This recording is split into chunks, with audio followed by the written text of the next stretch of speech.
Count it in. 3, 2, 1. Hello. Hello. Yes, We out Yeah. here. we're back. Um, 22 Banal Street. Yeah. it's been a while. It's been a good minute, Very, very strong minute. but we back, Yeah. staying alive. Staying alive. Staying Did you miss me? Let me just practice everyone's names again. 1 and 6, 1 and 6, 22, 22, 1 and 6. Okay, there we go. Yeah. Just need to make that reframe early on.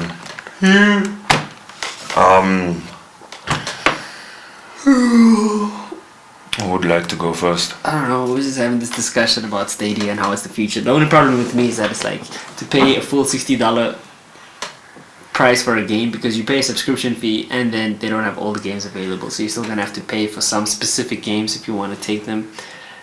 Yeah, and you're also beholden. You're beholden to so you can't play anything offline. And if anything happens to the servers, you're fucked. So you're basically beholden on this entity to keep these servers going for you, while they're still asking you to pay a full $60 for games that have higher security, for lack of a better way of putting it, if purchased through other platforms. But I mean, Yeah. even currently, most people's games are like, I know most PlayStation people aren't buying Really? physical copies. But- if I think back to some of my Yeah, friends. but they're still downloadable and playable offline though.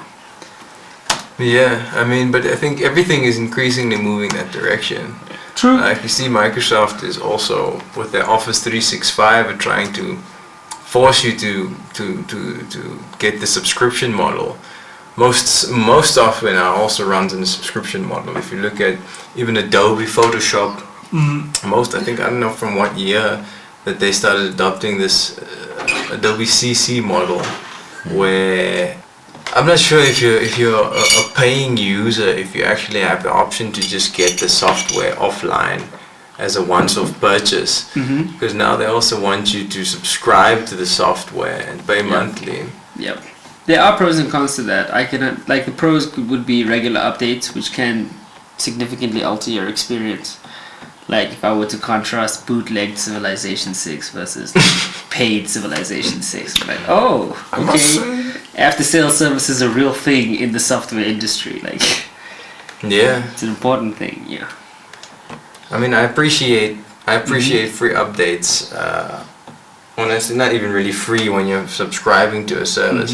I mean, that's one thing I found. I was talking to 22 about how I've adopted a new new approach to productivity, to actually use a to-do list Yeah. that I actually pay attention to and plug in with all the things I know that I need to get done.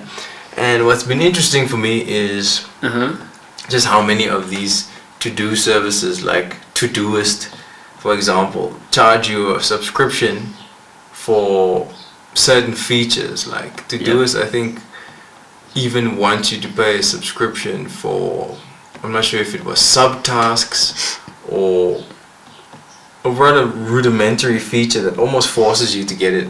I remember when I was trying to look for a different note app, Yep. I saw Bear as a note app and I was like, it doesn't look like a bad interface and shit. Yeah. Until I realized that you're gonna want me to pay just so that it can cloud sync to all my other devices. So the future, the subscription models are an inevitable, I think they're going to be an inevitable part of our future.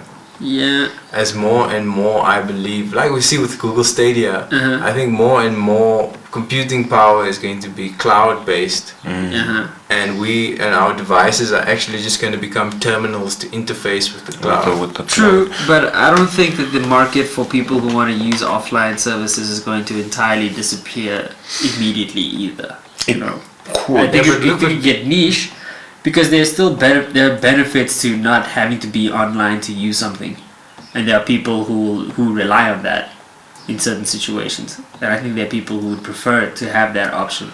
Although it is increasingly becoming harder. I always say, for example, if you're in any European city, you can't go anywhere without access to Wi-Fi. So it's almost like Yeah, I mean. Yeah, but out the Wi-Fi connection speed at a cafe in Europe, I don't care which city you're in, I severely doubt it's going to be capable of running a 1080p Google Stadia gaming streaming. But say Yeah, for but example, it's definitely Yeah. going to allow you to connect to Microsoft so that you can Type out verify an your. essay. So you can verify your. No, I mean because Office 365 right now works on periodic verifications Okay. of account, so it doesn't need to be Always online. online, but you have to periodically go online to verify that your product's not like a ripoff. Yeah. Okay. and also I remember I have a colleague from the States, and he was telling me pretty much everyone in the States is using unlimited 4G plans, and they're not too exorbitant. He said they were like, he said they're comparable to what we were paying pretty much for, say, our wear package, not our wear packages, these contract packages here at MTC. And he said, but they come with unlimited 4G, and 4G is like what, 100 megabits per second? And if the layman can afford that, and 4G is pretty much widespread as well, even here. I'm not too concerned about. I don't have too much anxiety about being able to be 100 online on time. megabits to megabytes. Yeah, because essentially 12.5 megabytes per second. Okay, that's not bad. That's Yeah, pretty and Google decent. Stadia only needs 10 megabits for 720p 60 FPS, and then for 1080p it needs 20 megabits. Yeah. I mean, Which is, I mean, yeah, it's not too. we- It's quite slow. you can talk about But in 20 context of megabits. 20 megabits. That's how much in No, kilobytes. 20 megabytes per second. No, it's bits. No, it's it bits. can't be bits, bro. It's bits, bro. Are you sure it's I'm bits? looking at the Wikipedia page, unless it's wrong. But over here it says Mbps. That's bits. But also Okay. your other consideration about the amount of data that it would use within a month, for example, is a non-factor when you have something like fiber, which is uncapped, unlimited, and unshaped. Okay, yeah, that's true. That changes everything. Yeah. So then you can run that thing 24/7, and you're not going to be hit with a fair use policy Okay. like you would under a lot of existing internet contract packages. Yeah, because when it comes to game streaming, you can crack a terabit like easy. A terabit. If it's not a terabit, is not that much. That's Is that terabit or is it terabyte? The thing is, I'm not sure. It's on probably these. bit, man. I'm not Because sure on these concepts, it's probably he probably meant bit, not byte. Because a terabyte is infeasible to move. Are we talking about data speed, or are we talking about It's just data data transfer. use? Yeah, Yeah, so- data yeah. use. Because of data use. And It can get heavy if you're on a like. Yeah. so yeah, on an MTC package you could run 4K. It's 35 megabits for 4K HDR, 60 frames per second at 5 point. That's a very compelling offer. I That's must really say. not the impression that I got from the source that I looked at. But yeah. So But look, unless I'm misinterpreting the numbers, and then Yeah. it's $10 per month, which is also not too bad Yeah, for but- a pro package. Yeah, but the Pro package doesn't have all the games that come out. There's still games that you have to purchase on top of that 10 USD per month. So That's the only L. now the thing is, all Stadia has to beat is a console. Now a console would cost you what? Once off, let's say $600. $600 is a And lot. then on Stadia More you'd like spend about 300 $100 US. Oh, but for the next gen, for the next gen. It would probably be be 4 or probably 5. about But, five. but we haven't factored in the up to 20 And- potential 20% increase in prices that we could see if you're American as a result of the trade war with Trump. So it depends on where you're buying your Your yeah, your machine. It could be anywhere between like what's 6,000 NAD and 9,000 NAD. in USD, Yeah. it would be about 600. Yeah, about 500, 600 USD. Anywhere in that region. I think Stadia could beat up because basically Stadia essentially costs 120 US per year.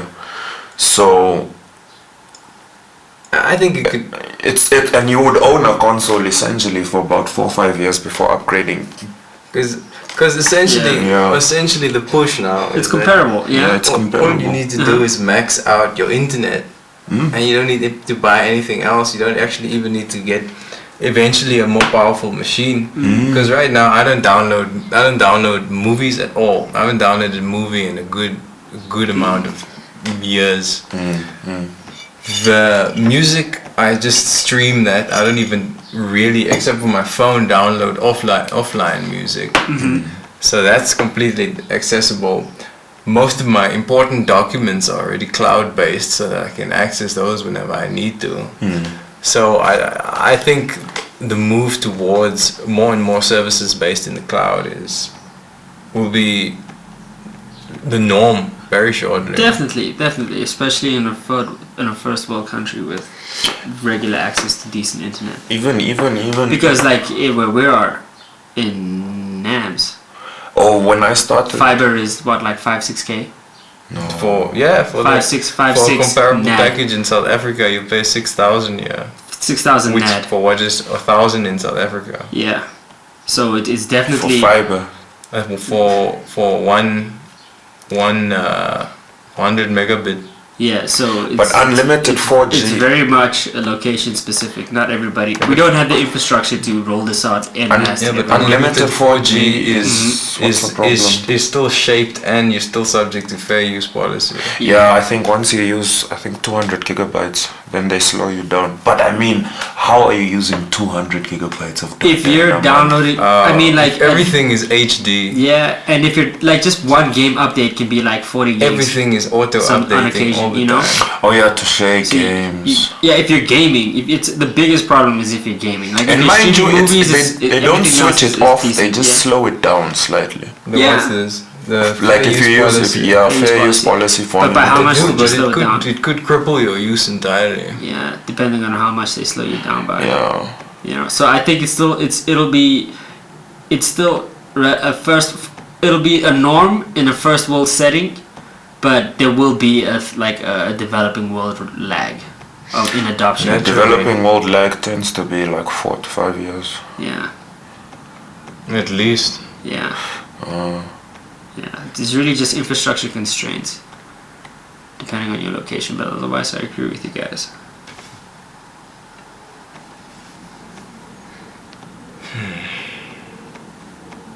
Anywho, Yeah.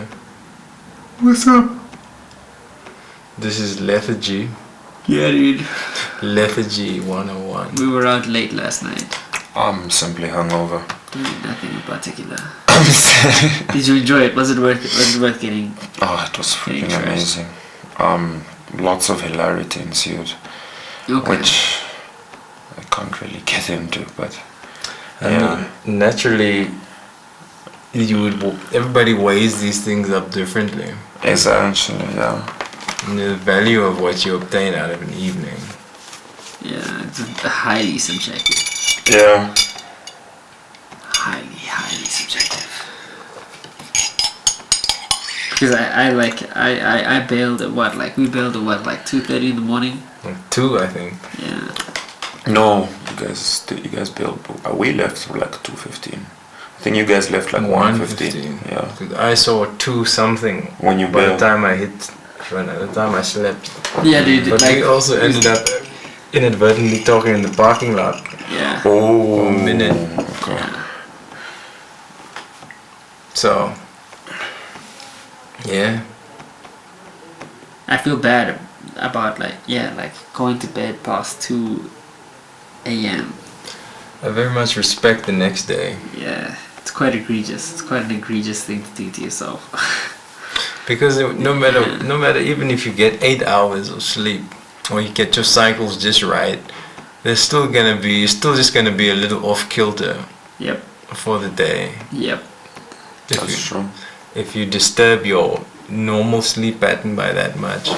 Because right now, I usually aim to be in bed by 10, so I can get up by 6.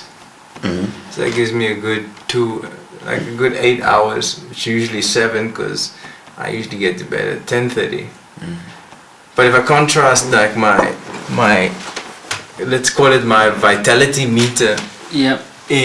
from this year and last year when I was aiming to sleep by 12, it became a norm, but so much so that I didn't really appreciate that I was pretty much fatigued all the time. Until this year when I started getting extra sleep and realized, oh shit, there's an extra level of freshness. I didn't know I could feel. So it's now that I've experienced that freshness again that I place such a premium on it. Yeah. Because it's just too valuable a part. I just appreciate the ability to now maximize my day. I think you would also now come to appreciate 100%. Functionality in the context of where you only have like 5-6 hours at best at the end of a workday for yourself. Yep. And when you have that little time, then every minute is precious. Exactly. Particularly weekends. Yep. Yeah, because weekends almost turn into like salvation. And it's like they become sacred actually to me. My free time is becoming increasingly sacred. Like I don't do no favors. I don't do nothing that I don't deem essential for nobody in my free time. Like I don't give a fuck who you are, bro. I just don't have the vitality to spend that frivolously anymore. Nah. Yeah, energy is coming at an increasing premium. Yeah. That's how I always said. I remember someone posted it on Twitter. It's the guy I always talk about, the Honorable Man. I would happily trade in 10 IQ points for like 25% more energy. Happily. 25%. What? 10 is a bit much. That's a lot, bro. 10 is a bit much. Okay, fine. Fine. Yeah. But actually, the guy's a whole other career That's- path, bro. That's a whole standard deviation, dog. That's a whole standard deviation. I'm not trading a whole standard deviation. If I had to trade, if I had to trade a whole standard deviation of intellect, dog, I would need at least a 50%. I need to feel like a 4-year-old again. Dude, 100%. In vitality. Yeah, I would need to be like able to get 5 hours of sleep a night and still feel like I'm the shit. Yeah, That's, yes. But pretty much the guy was That's a saying lot, that man. Yeah. your energy level determines a lot more in your life trajectory than your IQ points, so to speak. And I related. I got that. I was like, because if you have if you have like a lot of energy, you can kind of just simply cover a lot more ground. But the thing is, if you have a higher IQ, you can work more efficiently and get more done with less energy. So you know also a lot of energy? Secretaries. A lot of the secretaries I've come across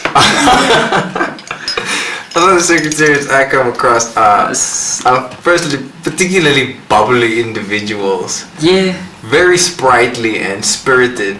And I'm just like, why are you so fucking enthused and energized about that's their job, absolutely dude. nothing? That's Yeah, their job. but I mean, even Yeah. when it's not their job, when you're just interacting with them outside of the capacity of them sitting at their desk, they're I still see. this individual. Yeah, but then my question is like, would they have been hired if they didn't have that Exactly. tendency in the first place? You know what I mean? So maybe secretary is a career that's suited to bubbly individuals. High energy, yeah. But the point I'm trying to make through this rather crude anecdote is that your ability to your store of energy doesn't necessarily equate to you doing anything productive. Yes, 100%, 100%. Yeah. And so it's like a whole, dude, 10 IQ points is a lot. It's too much for me, bro.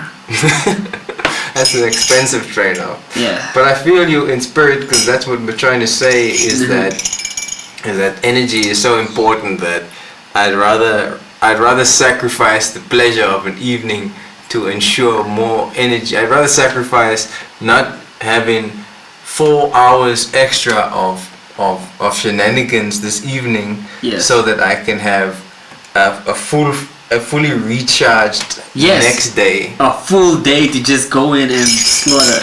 Yeah. Because time is precious, bro. Time is so precious. And going out and getting turned, just the utility is just, I don't know, I don't know how to describe it. It's just diminishing at an increasing rate. And for me, that was always Got me a fundamental. job. And for me, it was always fundamentally based in. I think I've largely closed the chapter on my reckless self. Yep. and I think I also I think a large part of my going out was also the intrigue of who it is that you would potentially run into. Run into on two levels. One, a completely I forget what the term would be for it, platonic level. Just like who is an interesting person to now interact with today, and another level, a possible sexual conquest. And absent interest in both of those now, it's just like I already interact with who I want to interact with. So a rando that I come across It's less value to you at this point in your life. And particularly also because of my personality type, in that it is already draining for me to engage with people, and I only would take to actually grow close to you and actually start developing a meaning relationship with you is not gonna happen the night I meet you. Yep. It'll happen several months of interaction down the line. Yep. And at this point, like I'm not interested in expending my energy in that Reminds way. me of what a homie said that I know. He's just like, I don't need no new friends, bro.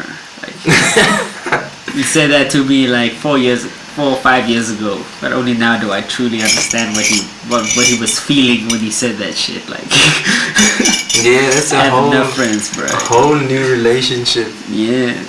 So you guys are done with, not done necessarily, but We're not going out of our way to do that shit. to create new threads. No, it's not like we're closed off to it completely. I don't think that's what number one is saying. But like, we're not going out of our way to pursue it. Definitely not. Oh, It's that not makes like sense. it's not like when I interact with somebody that I'm gonna reject this interaction that's in front of me, or whatever it may lead to. So I'm not gonna close myself off to it. But it's not like I'm going to mobilize myself from home in the name of encountering new people. Oh God, no. No. Yeah. No, I can understand that. I mean, it's just like it's a gamble essentially that you're just not willing to take at this stage of your life, Yeah, considering like at what cost, which Exactly. is a productive day. I can't say I personally relate, but I definitely understand. Definitely understand. Yeah, but that's because you're the type of person who's recharged by your external. Yeah, I can't Endeavors. function without almost creating those threads the next day, because then I'm just too anxious. So it kind of feeds into the rest of my life. It's been the theme as I observe it. For me, things tend to fall apart when I try to isolate myself and go hard on my own in that sense. And they tend to go well when I open myself up as much as I possibly can Fair enough. to the world. Fair enough. Yeah. Yeah, because like to me, interacting with people, it's an energy-consuming affair. Like, I can't take it frivolously. Yeah, That's fascinating. I think the premium of energy is also so high because of I mean, what's interesting about you, number 6, is that it seems to be like, of course you naturally still gravitate towards heady material, Yep. but there's also a bigger space in your consumption spectrum now for mindless shit, it seems. Yeah, but that's just for like pure health reasons. Like I implode. I become highly irritable and stressed out if I don't get in at least 2 hours a day of like not having to speak to a soul. Yeah, To do anything particularly taxing. Yeah. yeah, I become my most irritable self when I'm constantly in interaction with people. Yes, 100%. I'm like, just like give me a goddamn 100%. like 20 minutes to just not speak at all 100%. and not be disturbed at all. 100%. Oof, I love that. Yeah, nah, Chaos shit. around me. Really? Like, Yeah. but like with people just talking shit. The only talking about nothing. The disgust on your face.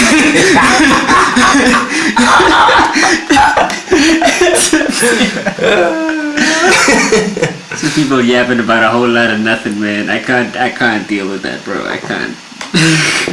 Obviously, it has to be punctuated with periods of reflection, but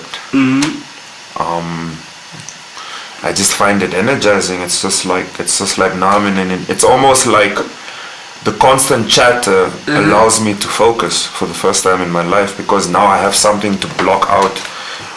In absence of something to block out, my mind kind of just can't contain itself almost. It's like I become a cloud, and I get tired of just being a cloud when I'm alone. So now it's like I almost need to resist something to give myself. It's like, because all of this is around me. But then that poses the question of like whether you're actually listening to what the people around you are saying. No, but hypothetically, it's like I would find it easier to listen to you if 3 people were right behind me talking. Really? Rather So if it was, because then it's like by blocking them out, I can actually hear you. Whereas if I'm just talking to you, there's nothing to kind of force my attention onto you. So I just it's just a cloud. Some people die. I can't say I relate. Yeah, it's interesting to notice the dichotomy between extroversion and introversion. I guess that's what we're discussing.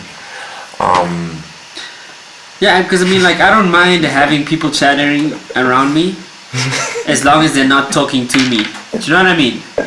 Like, you can be saying whatever the fuck you want as long as it's not directed at me. You know what I mean? There's almost something empowering when you tell someone like, no, you wait, and then I go to you, and then and then I'll be like, okay, now I have to. But how many people do you encounter in your day who actually have something so meaningful to say that it's worth telling somebody else, hey, wait, hold up, I gotta listen to so and so talk about, I don't know, the weather. What the fuck? I mean, you know, unless I'm in like a work setting, that's for different. me, my biggest peeve at work is I have actually now had to structure my lunch so that I can take a lunch when most people won't be taking. You know what, I get involved in this stupid ass conversation about the news last night when you try to eat a fucking sandwich. No, but that's the thing. I mean, 100%.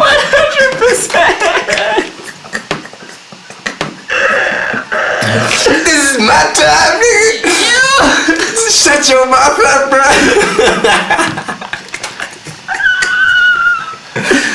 But I mean, like, if I'm, say, too tired to listen to someone, and that's the thing, because you're so used to kind of engaging with people, you're just more comfortable almost imposing. So it's almost like I'll bait someone into talking about something that I already know a lot about, then I kind of don't have to listen to them, and I can just do my own thing in my head and go, yeah. And it's like it's just you it's like, because like obviously if I was a passive participant in all of this, it would be hell. But because I'm actively managing it, it's almost like, I don't know. yeah, okay, this person wants to talk to me, then I'll be like, hey, don't you want to talk about say Libra, and I already like did a lot of research on Libra, and I cannot listen to him, and then I'll just jump in and I'll be like, yeah, and I'll add on to it, and he thinks I'm listening, but I'm actually not. I've just directed him there so I can conserve my energy. You see, the problem is, that's a useful strategy that I haven't thought of. I didn't really. It's just something. It's nice. It's one of those things that, like, now that you think about it, I guess that's what happens actually. The problem with its implementation in my life is that the people who I hear you is that the people who I engage with, like the shit I'm well read up on, is not something I'm going to be like that a rando is going to be versed in. Yes, 100%. So it's gonna have to be an active exercise of strain on my part to listen to them talk, because like listening to them is an active process, and that active process consumes energy, and that's why it gets tiring. Here's the beautiful thing. Society kinda already has decided those topics already exist. You don't even need to pick them. You just need to be marginally aware of them. So it's like that's where now that's why when people are having empty conversation, Small talk, man. Oh it's my just gosh. two people trying to conserve energy, basically. It's wasting energy, goddamn. It's not waste, Why can't we just sit in silence, yo? That's actually conserving energy. Sitting in silence. Because why do we need to speak? You know? Like I get Oh. I get it on the level of like good naturedness and, Yes, and being polite. community spirit. Yeah. But like there's some people also who in whose presence you can't be, Yourself. or no, in whose presence they can't just be silent. Oh, they like- get antsy and then they start scrambling for something to plug the silence. And they just start talking about stupid shit because they don't want to sit in silence. Yeah. I can't deal with people. People like that drive me up a fucking wall, man. People like that drive me up a fucking wall. And I have a tendency to get quite curt and rude with people like that. But unintentionally. I think they can sense that I'm just like... It's weird because I don't get into situations like that often, actually. It's almost like people... Because when I see somebody, I acknowledge them, I nod, I'm like, hey, you know, greet. And I give them a void after that acknowledgement, but there's warmth on my face, but there's like, it's viscerally apparent that I have absolutely nothing to say. It's viscerally apparent to them, and they tend to respect that. People tend to respect that. That's beautiful, man. That Yeah. you got that going for you. Not always, but they tend to respect that. Man, I had a situation the other day. Uh-huh. A lot. My cousin shows up, and, Oh, yeah. and I ain't with the cousin folk like that, man. So now, on top of it's an unexpected pop in on a weekday, and she's there with what may apparently be her new nigga or some shit.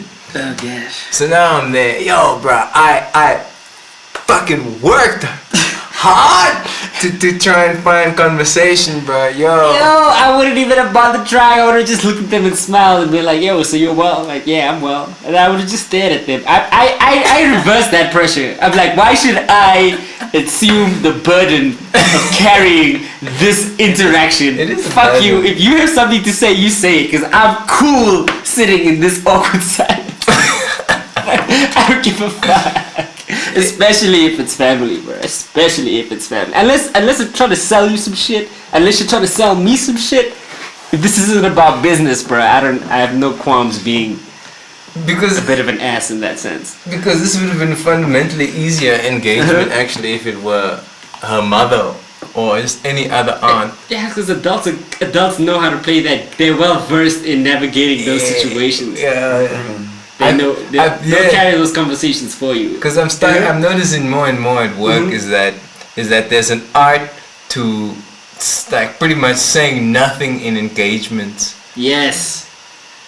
and you just pretty much pop by somebody, and that brief encounter of 10 seconds is or where you're sharing an elevator together is a little blurt of absolute rubbish. But it can be so tactfully done. Yes, it's an art form. It's an art form that I'm still learning, and because I haven't mastered it, it's very energetically draining. Because I have to actively think. A professional will go through that elevator ride without activating a single prefrontal cortex neuron. With ease, and I haven't reached that level yet. Yeah. For me, I find the sweet spot if I really, let me say, even now the past couple of weeks that I've been working, I think my favorite place to be if I don't want to speak to someone is when I figure out what lights them up. That's the easiest. It's so beautiful. Then you just get them ranting, and then they appreciate you for letting them rant, and then you can kind of zone out while they rant. Because And then you come back, and then it's like you got to get energized by your rant. You're happy. I look very attentively. This is my zone out look. Like I hold eye contact, but I'm not there. And then you kind of just it's pretty much I just take time to just figure out what lights people up, and then I just invite them to do that. It's just like, hey, do you want to rant about Trump. That's high level. But even like listening to some vapid cunt rant about their political take on shit, that gets tiring as well. They can as emotionally invested as I'm just like, oh gosh, because they're blasting you with emotion, man, and I have to process that emotion for them. It's like, gosh, bro, cease. It's just a negative externality in the ether, bro. And what I appreciate is people who don't need your validation or anything from you out of a conversation. Where they can just say what they want and they don't care if you care at all about it. I'm just like, this is very. Those are the people who respect the vacant look you give them when you greet them and you make it apparent that you ain't got shit to say. Those are the people who respect who have the utmost respect for the fact that you are not in the mood to talk about the fucking weather, bro. Like, yeah. I mean, I exhausted that weather topic with my cousin. Sure, it's cold. I was even talking about drought solutions. Man. oh my god! You see, that's where it gets. Now you're talking about 5-year plans that the country needs to, like, where we're gonna get water. Isn't it strange how it hasn't rained yet? Do you think it's going to rain soon? Like, oh my god! The flavor of your voice. Do you think it's gonna rain soon?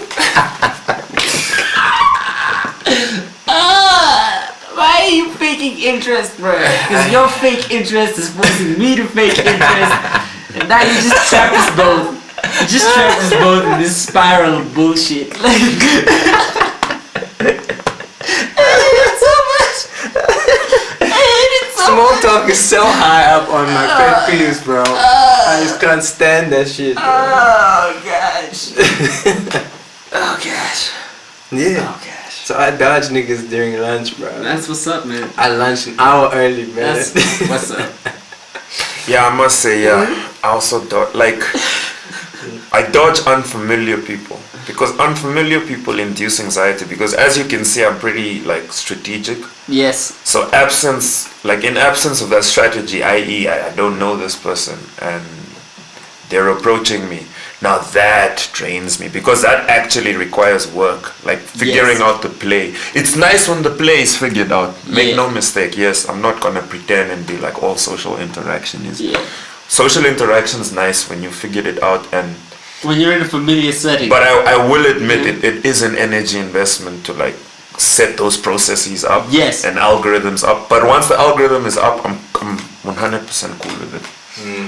But so I do find myself not necessarily dodging, but it's super simple. I just go to the people I already know. So I guess considering that I represent the large majority of the population, it's how clicks form. It's just like, oh, okay, I can just go to the people where the algorithms already exist and we just kind of coalesce, and then there are just these little cliques that form. Because within those cliques, no energy is expended. We're all just running algorithms. And actually, real friendships tend to be born out of that. But, so I then have to ask the question, do you find your tribes is draining? Like No, not at all, because that's when you No, can, it's different. yeah, because when you're in an environment where you can be completely authentic, expressing yourself, there's no thought or preconceived. Yeah, It's an there's activating process. Actually. yes, because it's spontaneous. It's not contrived. It's not thought out. And because it stems from such a sincere place, it's actually It can be very energizing. engaging and energizing interaction. Yes, because so you get so in particular you number one. So you don't have say a tribe in your work environment. I don't think I ever will. And Why is that the case? That's because. And also, yes, I can appreciate that whole. I was just And saying. also that thing, like you don't want to be No, friends I with the people that you work with to an extent. It's a bit weird. It's like You don't. There is a line. Yeah. Like, you don't want it to It's get too exactly close. that. Yeah. Because then they start. Because then you enter like favor asking territory, and that shit can fuck up the feng shui of your environment. And also, like you guys might beef.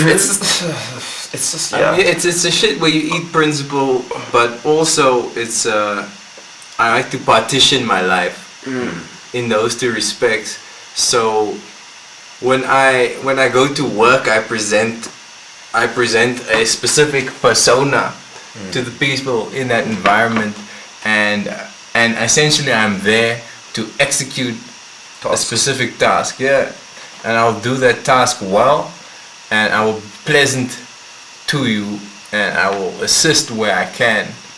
But that's all you're gonna get out of me. So you're not gonna hear about my interests. You're not gonna hear about what I did on the weekend.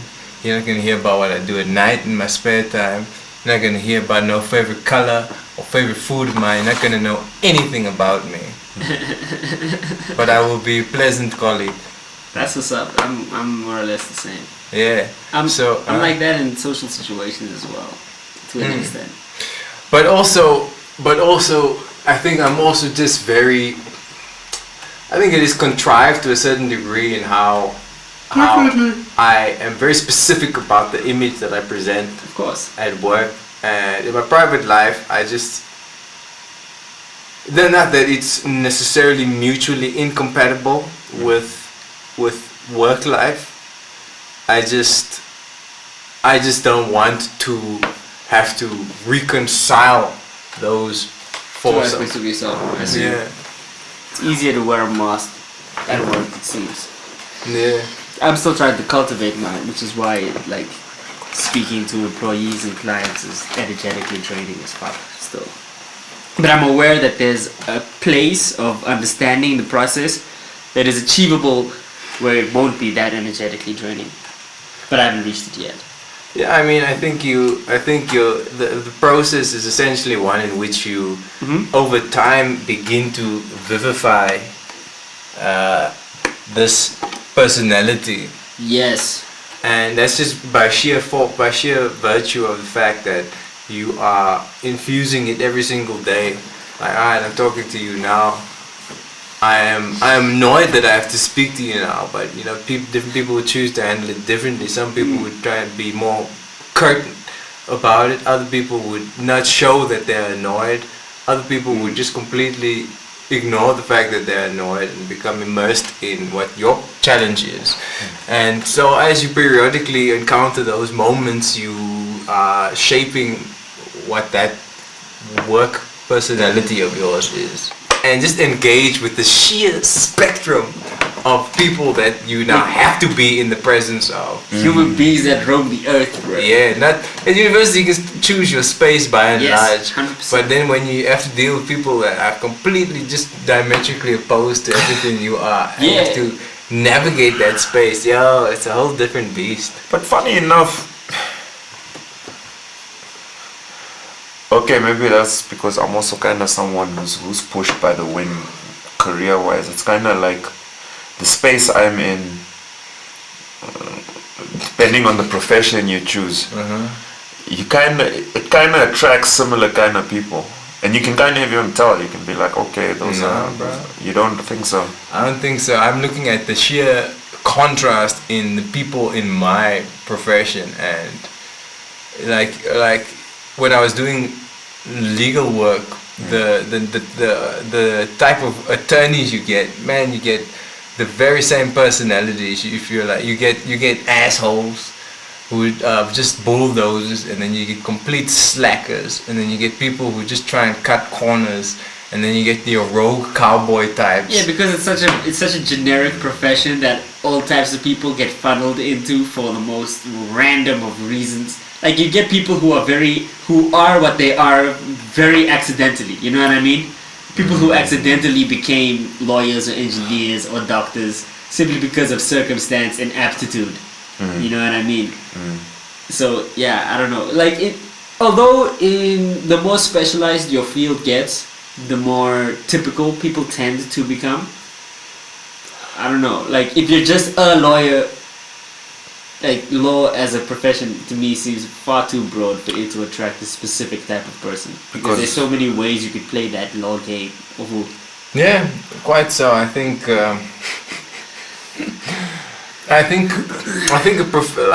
like even in medicine, there's just you can't necessarily. I think specific professions would definitely attract more specific personalities, like mathematicians.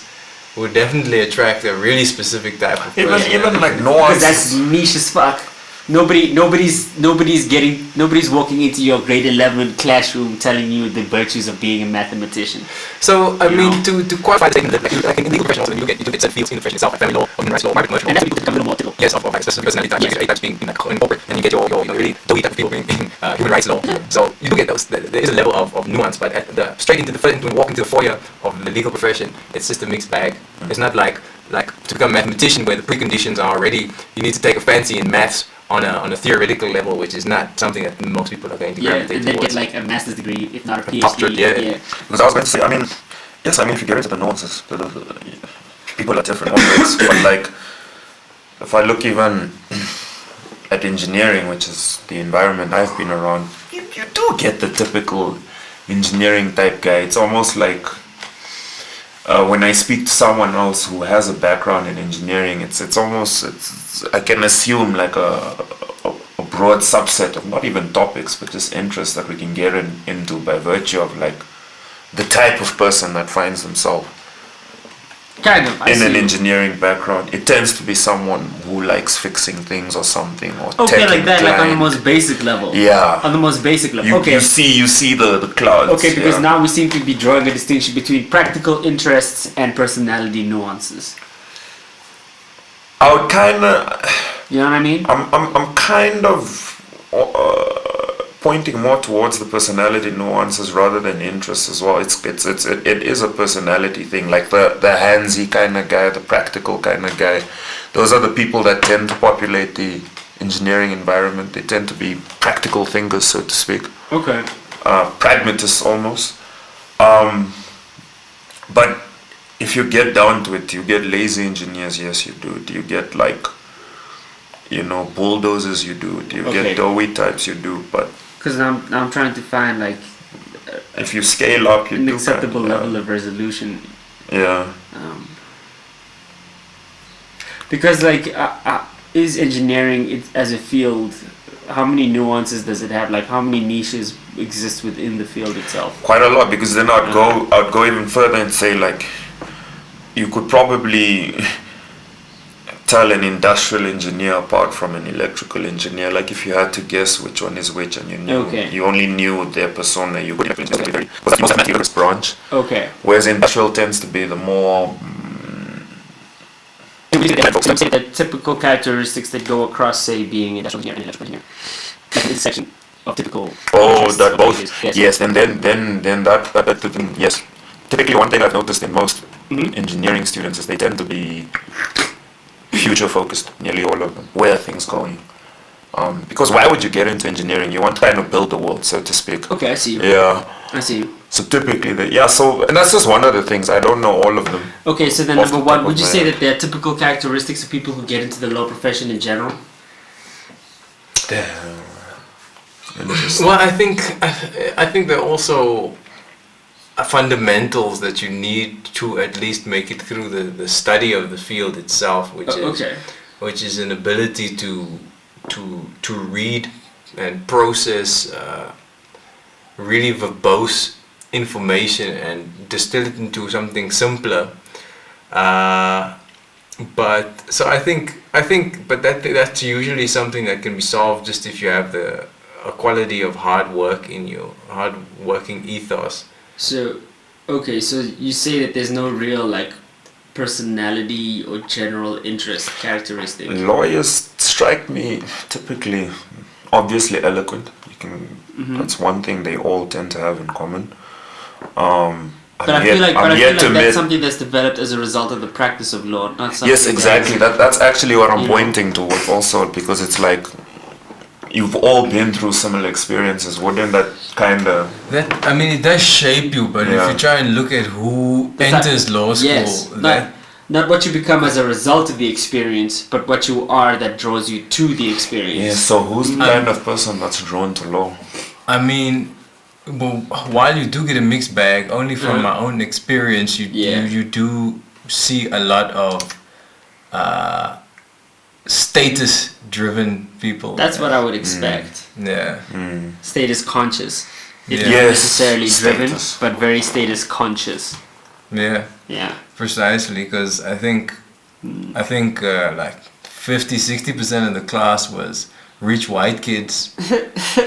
Yeah, rich white kids, and then they all went on to go and do corporate law. Of course, Savages. others went on to study at Cambridge, and others would go do summer school at Harvard.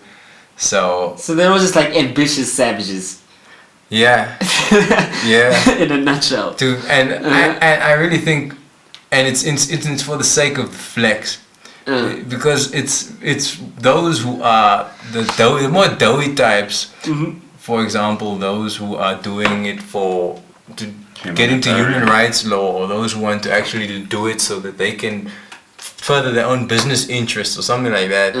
Those are different people. They do law and they do it for themselves. But those who are going to Harvard and Cambridge, by and large, are doing it to flex on others. Okay. They don't care about the information itself. They just care about the status that it could bring them. They don't really care that they are themselves at Harvard. It's just like, I know you know I'm at Harvard. Yeah. Okay. So in its own sense, it's a very like insufferable environment. Yeah, man. I don't think I have a high tolerance for an environment like that. Yeah. So that's why like my other boy, who shall remain unnamed, was not feeling corporate law at all, because it's just because my experience in corporate now is at least removed from the legal profession, and it's a lot more practical in what I'm doing. And you may think that law is fundamentally practical, but law is dog work, man. I got some shit referred to me by the legal department, and they wanted some input from compliance on it. And then I looked at it, this agreement they drew up. I'm like, oh my god, you poor soul, you had to draw up this piece of this motherfucking document. You had to type this motherfucker out. Like you're weeping for the nigga who had to compile that This shit. 30 pages, your ass had to sit and type this document. That's not even a big agreement. I mean, when you're in a big law firm now, Yeah. as my friend was, he was dealing with like due diligences that are 200 pages long. Oh my god. And then once you start dealing with like intergovernmental agreements and shit like that, those agreements are excruciatingly lengthy, and it's just dog work that you're doing. You're just reading and making sure everything is right in that document, and nobody else is gonna fucking read that thing until something goes wrong. Oh my goodness, no ways, man. Yeah, I can't do that. yeah, that's why I'm out. I remember when I Because picked, I imagine that most legal documents barely ever get read by anyone. Yeah, exactly. I remember when I was picking my profession, or rather picking what to study. It was just, I love reading. You know, I've been reading pretty much my whole life, but I hate reading to memorize. It's just, it's so grating, because it's like you're reading under duress almost. Like I have to remember. So I was like, I need to do something that requires like absolutely no reading, and that's why I picked engineering. Okay. Because in my head I was like, great, I don't have to study anymore. I just have to practice some stuff, Okay. and I'll know it. Fair enough. Started that out, and then I realized too late in life that I actually like the company of other people. So that's why I ended up Engineer. Yeah, that's why. Yeah. So I'm like, okay, what is the most people-focused engineering I could get into? And then that's how I ended up where I'm now in industrial. But now it's like, you know, as you're studying, you know, I think because I was in school for so long, I started craving now status. And I'm like, okay, banking, and now here I am in management consulting, and it's funny because I feel like it's a very interesting like space to be in, man. It's like smart, but like very unserious people, and then just trying to I couldn't describe it. I couldn't describe it. It's almost like the intersection of ambitious, but also kind of lazy, but also kind of like intelligent enough to like think things. So it's like a large part of my day. Like and to an extent, I'm glad because I'm now slowly, literally finding myself like doing work that reflects almost who I am naturally. Because now it's almost like I get paid to generate like BS ideas. Almost not get paid, but that's what's encouraged. Yeah. And it's fun sometimes you come up with like a genuinely like useful idea. Like right now I want to actually get into, it came back to me, robotics process automation. I wanna help push that. So what about like business analysts? That's essentially what I'm doing now. It's like analysis of business processes. And then back in the day, it would be called figuring out how to improve operations. But these days, it's pretty much figuring out where you can implement IT solutions. That's literally what the profession is becoming. It's just because it's just like computers are so useful now. So it's just like 99% of the recommendations made. It's just like, oh, you need to like make that cloud based, or oh, you need to move that to a digital platform. So basically trying to help businesses keep up with technological innovation. Yeah, but back in the day it would have been more like, oh, okay, your operations can be improved by doing this, doing that. Like really on the ground. Step out of the process. Yeah, but now like most moving this person to that yeah, machine. but now these taking days that it's machine just over like there. plug in an IT solution there. Okay. Or also Picture from or also like renewable energy. That's actually a meme. Like when in doubt, recommend solar. When in doubt, recommend consulting, man. I love it. When in doubt. But the thing is, it's like, you know, because some people get wowed by that, but now these days the jig is up, man. Like if say Six invited me into his operations and I spent like 2 weeks there, and then he comes to me, okay, 22, what do you think we should do? And I'm like, yeah, I think you can, you know, cut your top line down by, you know, copying some solar panels. And then like, here's a 40-page report as to why you should do that. Can I have 15K now?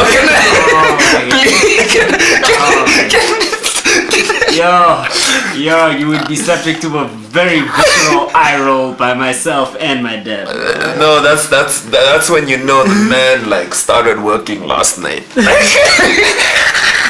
very visceral eye roll. No, but these days, literally, it's almost like because tech has become so sophisticated, it's just like consulting is literally just becoming we're just becoming IT solution salesmen, which is weird. So weird. Yeah, but I suspect that's what everyone's job is going to become eventually, man. I mean, even in insurance, I'm told it's now just pretty much, you know, guys aren't calculating risk anymore. They're just kind of trying to figure out what are the self-contained processes that we can script. So you say the corporate machine is becoming more machine-like? Yeah, although I don't know what this means for like all professions, because I'm not keeping track, but it's just the sense I'm getting that we're all just trying to figure out where to plug these machines into. Have you ever have you ever wondered what it is that people assume you know well, but you don't know very much about actually? Yes. That varies from context to context, but continue. Like I'm the only engineer in my office, so suddenly like everyone assumes I know data science, and I just go with it. I just go with it. That's also how I got on this data privacy wave. Like, because I dealt with the South African Act. Yeah. And since that's the only thing in our regional context that deals with data privacy. Now I'm the dude like, hey, in-house spreadsheet, baby. But you claimed that he had that thrust upon him, bro. No, it was just like, oh, you did a bit of a VBA, like Visual Basic coding in Excel, which is pretty much just like figuring out just to make basic macros, and now these guys think I can manage. Then they're like, okay, can you create a database of like 500 manufacturing clients? You can probably come up with a way to do. And the first thing that came up in my head was like, as in like copy paste from like a manufacturing directory. But I'm like, I got it. Then I told him like, no, I made a data scraping bot, which would run through the pages. I made a data scraping bot, and then I made it. Oh gosh. Because at first I was doing the whole like, I have no idea what I'm doing, but then someone advised me like, dude, none of us know what we're doing. It just like stop showing that you also don't know what you're doing. That's and what go with it. That was the first bit of advice I got. Like if you don't know what you're doing, just don't show it. Like just rather come say you messed up rather than like in the moment you're like, no. I'm just like, okay, cool. Like my old partner. Yeah. At the firm I used to be at, he was at some point like we were taking on shit that I've got the feeling like we don't really know how to handle these things because he's not a litigation expert. Mm-hmm. The way that you would have a conventional like attorney that just litigates. So then later at one staff function, I'm like, I feel like this game is very much like a lot of the times you don't have an answer or a solution, but you just gotta run with it and make something up along the way. And like, that's pretty much what it is. and yeah, it's that I'm seeing it more and more that you just don't ever say, I don't know. Yeah, no one knows, dude. But you just like gotta pretend like know. Everyone's just pretending to not. Yeah, but it's so cliche, but it's true. Don't people get caught out eventually, man? No, the thing is, people now go home and actually, the only people that get caught out are those that don't put in the work to deliver. Ultimately, you gotta buy yourself. Yeah, you have to buy. So basically, it revolves around pretending to know how to execute something. Until you execute it. Okay, while you figure out on the fly how to execute it. Exactly. And while maintaining the facade that you are... dude already know how to do that. While you are learning. Yes, that's work. That's work. That's a job. Like no, that's basically that's a professional career. That's what it entails. That's it. That's the algorithm. Like what's a profession? It's that. It's that. Pretending to know what you're doing while you're trying to teach yourself how to do what you're pretending to know. Yeah. Because the idea is, because you have a degree, you don't have to pretend to know. But the thing is, bro, no one remembers like most of what they did. But we're just like, And that's something you get very, very, very, very frequently in, I would imagine, the medical, but the legal profession as well. They just assume you know it all. And then they ask you some shit about like environmental law, and you're like, yo, I need to flounder my way to a half answer now so that I can go and check an answer and come back to you later. Yo, so basically in that moment the imperative solely became don't look stupid. Yeah, and don't give a fundamentally wrong answer. So now you're waffling up, man. Yeah. I just have like a series of images flashing through my mind of being a young man asking adult questions, getting unsatisfactory answers, and being like, does that chick actually know what they're talking about, or they're just not good at communicating? Did they just not understand my question correctly? So what you're telling me is that each and every single one of those moments, that dude was just talking out of his ass. I mean, did he know he was meeting you though? Sometimes, because there are steps you can take. Like if I know I'm going to have this conversation, then obviously I'll quickly No, dude. I think it's just people on autopilot because I most viscerally experienced that at university. Just asking lecturers on autopilot questions pertaining to their work, but that goes outside of the conventional field of what they'd expect to be asked. Oh no, they're freestyling. Yeah. But you know where it It's a hurts real the most art, to see that shit is in like that's what disillusioned me the most about like philosophy, dude. Like I'm like, because that's your job. Your job is to be an expert at like at speculatively thinking through things and like delineating the limits of what we can and cannot know about certain things. And it's like you're just repeating. You're running a script. It's like people who are in fundamentally creative fields are out here running scripts, and that shocks me, man. That shocks me. You can very much say the same thing about music. Yeah. Plug and play. Yeah, and like, I mean, it's not like we even need to use this guy as an example, but I will use him. Blueface. I'm not familiar. Bust Down Tatiana. Oh, that boy. Okay, yeah. That nigga. Let us not keep giving him shine, because he will become what Future now is. What is Future now? Future just fell off the face of the earth, man. Like completely. Future was just drop to some? me. Future was a joke when he came. Yeah. Like 6 or 7, 8 years ago. But he had staying power, man, and the culture was propping him up, and I'm like, I It's don't because understand he why was people kind like of. it. For me, it was like he was unique at the time. He was the only one. Yes, it was mumble rap, but fundamentally it was him and Young Thug that gave birth to what would become mumble rap. But when it first came, it was like, what is this? It sounded like it was just unique. But you see, that's the thing. That's what Blueface is doing with offbeat rap. Really? It is so offbeat. It's I want to see you buzz down. It's fear. That's the way shit. frustrating. Okay, but just as Yeah, a yeah, question yeah. to question the staying power of what's this nigga's name? Blueface. Blueface. What the mumble rappers had going for them is that their music was being pumped out and integrated into the strip club scene, and that's what kept them alive, and that became like a rite of passage into that scene. Because that fundamentally, But they opened the door for the supremacy of hip hop that we're witnessing today. And So that's now- what. And does offbeat rap have a scene?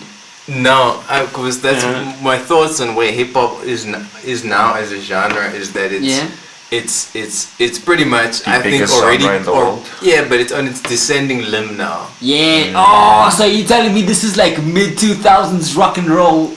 Where we had all the Hoobastanks and shit coming out with their like one hot album falling off the face of the earth. Is this oh my god, is this like the My Chemical Romance era of hip hop? Oh my god. Oh shit. Oh shit. Oh shit. No, but we've been before. But I feel like particularly now the sheer amount I feel like it's legitimately traversed into the terrain of bullshit just for the sake of innovating and sounding novel or refreshing. Because I hear you what you're saying with it being integrated into the strip club and that aspect of the culture, but also with it being a novelty at the time. Yes. Yeah. But now the idea, now the push in and of itself is just novelty. Exactly. It's because we're swimming in content, man. It's almost like, dude, that's what I'm saying. It's almost like artistic taste is becoming weirdly ironic. I'm noticing more and more ironic. It's almost like people are making things popular almost to fat khat. It's like what Blueface is doing. Yeah. Because if you listen to, which I'm glad have not become hits, like the subsequent 3 songs he's done since Tatiana, they've literally been, I swear that fucking producer just opened up the Tatiana project, deleted the vocals, changed the synthesizer plugin, and moved some notes up and down, and like, here's your new beat for your new song. And that's what Blueface is doing now, man. And lore as well is more important than ever now. The lore of the artist, but you not see- necessarily the. I mean, you still do. The guys who are talented are still killing it. It's a fact. But there's a You get the Kendricks and the J. Cole, and they're still topping. No, but there's a certain breed of people that can execute repetition, and I would say people who could do that were Migos. I think Migos is dead now. Someone who was the greatest, I think, at repetition was Tyga. Like Tyga, to me, started the whole DJ Mustard wave when Rack City came out. And then let me actually open up this playlist so I can quickly see what the DJ Mustard tracks were that were essentially launched by Tyga, and then Tyga kept dropping what essentially sounded like the same fucking song. Jesus. But he just couldn't. All right. I'm actually have to play you guys this playlist afterwards. This DJ Mustard playlist. Because we were saying about how this is like the My Chemical Romance era of hip hop. We were saying like about the scenes here. 22 was talking about staying power in a sense. And then I was saying that you need a specific. Only certain artists can really execute repetition masterfully, and that it's still well received each time. One example I used was Migos. The other example is Tyga, because Tyga is not at all innovating in what he's doing in his music. Like you're saying, his shit is generic as fuck. But you see, he knows just how to do it right. Because like look at the past like 5 hits that Tyga had since. Remember, he did have a dry spell. A dry when people were pumping him out. Never forget him. What? They even stole a beat in one. What was it? He dropped an album called the Gold Album, and it didn't even go copper on the charts. Copper's the thing. I didn't know that was a No, it was like kind of like a pump. Like he sold like what, less than 10, like pathetically little, man. Let me pull up these numbers, man. It was hilarious. The Gold Album. Jesus. Did like 2,000 sales. I died, man. Ciara has also never done the numbers for some strange reason. But I mean, like, when is she ever like? Does she have an identity that's distinct? You know what I mean? Ah, touche. Like, is she doing anything particularly? Like, you know what I mean? Is the shit catchy? But when last did Ciara drop a hit? Yeah, that's what I'm saying. Yes, it only sold 2,000 copies. Wow. Because if you listen, we'll do a thorough exercise of this after this podcast. Yeah. But if you just look at Tyga's most recent discography, if you pull up YouTube and you just check Tyga's like 5 most recent songs, they will all be derivatives of the very same idea, which he manages to do very well. Jeez. So he's like a shitty Fallout Boy. I just can't help but draw like rock parallels. It's also interesting watching the generation that grew up on rock also now starting to make hip hop, so to speak. The guys who are 18, 19 now. We got a bit of a taste of it a few years ago. Dudes who are 18, 19 now? 20. Basically, like the kids that grew up listening to music like from late 90s till like 2000s, mid 2000s. Those people are in their late 20s, early 30s now. People who just describe. So the kids who are 18 listen to hip hop. I think this moment was not much I think the pop legitimately. I would say legitimately started with Rack City. Yeah, no, that's actually when it exploded. 2012 was Rack City. But it was on a steady climb. I remember, like in the mid to late 2000s, because the early to mid 2000s was R&B. So, yeah, like early 2000s. Yeah, that's when Usher was hot, Nelly was hot, and then you had like. Yeah, that's R&B. Yes, that was the early 2000s was Alicia Keys. R&B the whole decade, man. That was the golden age. The golden age. Slid, yo. I remember I watched this dude who used analytics to analyze like the pop trends, and he was kind of like trying to define like epochs, and also his point was kind of trying to show how varied pop music actually is. And then he did just say it's interesting noticing like how slow music was in the 2000s, and then it progressively gets faster. the tempo. And, then and he's even like to the point, like if you listen to early 2000s music like today, it almost feels you almost can't listen to it. It feels so slow. You're like, wow, we have been listening to a lot of Because fast music. if you just think about like, but what used to be just pop music, Yeah. and also what used to be the party starters. Because if we think about like an old pop song, like from the 80s now, then you have like, what's her name? Was it 90s? Vanessa, whatever, the 1,000 Miles Girl. Yes. That chick. Yes. And then you get like your early 2000s wave where you would be at a party, and then that party would be set on fire when you hear like lonely, I am so lonely. It's oh, and I true. think that you should. Then once that comes on, parties turn. And then this guy actually, he actually attributes the switch, ironically, to Lil Jon. I remember he said it's when Lil Jon, Crunk, when the crunk wave was a thing. and then Crunk laid the early foundations for trap, and then it was the EDM scene, and then that kind of crunk and EDM kind of fused, God. and that's how trap was like born. Interesting. Pretty much. The dubstep scene was the worst. Oh, the dubstep scene. Yeah, There was good dubstep, but my goodness, I'd say it was like in bad. 2011, in the beginning, maybe there was a window of good dubstep.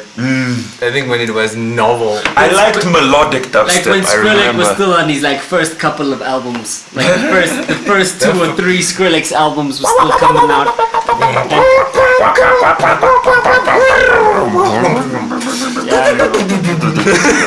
can't do that. I hate And EDM. Jackson dancing to this shandy, bro. I'm like, how? Sounds like the inside of a machine. I don't know, man. Because like you're describing an era of music that completely flew over my head. Yeah, there actually also was a wave. It's very difficult to produce, I will give There you was that. a wave that was very Yeah. big that also flew over my head, and that's the whole chain smokers. Oh, I hate it. I think I hated that way more than dubstep. I didn't even like. Yo, I hated But that was shit. big, think I remember that. big. Yo, that was like the pop, what do you call it? Pop house era. Yeah, and then God. Adele slowed down music again for a bit on the charts, Because pop now is just and then it went is back. essentially trap. Because Yeah. you know that it has been subsumed into pop when Ariana Grande is doing trap music. No, trap is. Oh shit, sons. Yeah, Trap is big she now. got trap songs, bro, on the album. That's hilarious. You got man. Sway Lee featuring on Madonna's album. Dude, Travis What? Scott. That's very sad Yeah, from a bro. Travis Scott on the Game of Thrones song. It was 6 that should do that, and I was like, yo. Travis Scott was. So we're and out the here. Weeknd and And Migos. Wait. The Game of Game of Thrones like Thrones official soundtrack. Whoa! Oh yeah, the Game of the Game of Thrones. Whoa! Whoa! That says a lot about culture right We now. done took over, man. We done took over. It's a black win. Yo, bro. We done took over, man. But then the question is like, I don't know what's gonna like surpass it, because what's on the come up? What are we sleeping on Right now, I honestly think it's gonna be black people doing rock. That's gonna be the new thing. Or Oh, black like people black doing alternative. tradition. Yeah, black alternative music. I think it's gonna be. I kind of a while ago, I Kind of like indie shit. But you see, yeah, that's indie music, but done by black people. So like that's the my- black equivalent of Vampire Weekend. Yes. Okay. Which is Yes. exactly what my problem with Lil Nas X is. Yes. It's not that he's trying to do other genres, it's that he's just not good at other genres. Yeah, but that's So the basically, he's not a good musician. Yeah, because I'm saying like if you're gonna do rock, then you have to do it at apex level. Yeah. yeah, but that's what I'm saying. But It's we're like, just giving him a nigga pass. We're like, ah man, I see you, boo boo. You doing Yeah. your thing, and you made that cool song with that country but the song. thing is, there is something interesting that I think can be born out of that the messiness of niggardry being brought into the space of like indie rock. I'm not saying it needs to be the same, but it I'm should just be at saying. least I'm good. just saying like that So you say that he's a pioneer in what he's trying to do now, but I think that there are higher levels of executing your own cross genre. That or hear me out. Remember that wave we spoke about, doing chain that. smokers, what? Like the hip hop and that also basically it's gonna be it's hip hop. It's just more melodic hip hop. I think like a very melodic rendition of hip hop. I don't know what you'd call that. It would be you're describing a Alternative. subgenre now. Alternative. Now we call it alternative. But what do you say? What you saying, Six? Sorry, Six. Oh, yeah. I was just gonna get into like how like genre crossovers of the highest level require a sincere appreciation and respect for the genre that you're trying to cross over into, and I don't think Lil Nas X has that. I don't think Lil Nas X. He's just trying to be a novelty. Exactly. He's just like, ooh, Red Dead Redemption is popular right now. Let me take the soundtrack for this shit, have some fun with it. But he doesn't listen to fucking Dolly Parton. You know what I mean? He doesn't understand The culture country. like that. Yeah, he doesn't understand country music. He's from the You know what I south, mean? though. Yeah, but does he understand country music? Like, does he listen to it? Or Like, is he trying to be sincere about it, or is You know he what I just mean? trying to be a meme? yeah. Does he actually give a Number fuck? one, you have to remember, Mm-hmm. this guy wasn't expecting to become famous off of this. True. When he dropped it, it was kind of Yeah, just and a lot that- of things coming And together. that's why. It That's was why. like, That's yeah. oh, That's, snap. that's why I wouldn't be surprised if this was just like a flukish, like, okay, you got lucky.